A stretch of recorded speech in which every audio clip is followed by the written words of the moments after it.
ನಮ್ಮ ದ್ವಾರಕೀಶ್ ಅವರ ಮುಂದಿನ ನಿರ್ಮಾಣದ ಚಿತ್ರ ಚಾರುಲತಾ. ಈ ಚಿತ್ರದ ನಾಯಕಿ ಪ್ರಿಯಾ ಮಣಿ.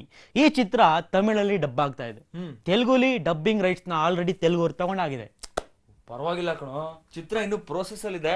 ಆಲ್ರೆಡಿ ಇಷ್ಟೊಂದೆಲ್ಲ ಡೀಲಿಂಗ್ ಆಗ್ಬಿಟ್ಟಿದೆ. ನಿಜವಾಗ್ಲೂ ಖುಷಿ ಆಗುತ್ತೆ. ನಿನ್ಗೆ ಒಂದೇ ಒಂದು ವಿಷಯ ಹೇಳೋದು ಮರ್ತ್ಬಿಟ್ಟೆ ಕಣ. ಏನು? ಥಾಯ್ಲೆಂಡ್ ದೇಶ ಇದೆಯಲ್ಲ, ಅಲ್ಲಿದು ಫೇಮಸ್ ಆರ್ ಮೂವಿ ಅಲೋನ್ ಅಂತ ಇದೆಯಲ್ಲ, ಆ ಚಿತ್ರ ರೀಮೇಕ್ ಚಾರುಲತಾ. ಹೌದಾ? ಯಾ, ಏನು ಗೊತ್ತಿಲ್ಲ ಕಣ. ಇತ್ತೀಚೆಗೆ ರೀಮೇಕ್ ಅಂದ್ರೆ ಒಂಥರ ಬೇಜಾರಾಗ್ಬಿಟ್ಟಿದೆ ಕಣ. ಯಾಕು?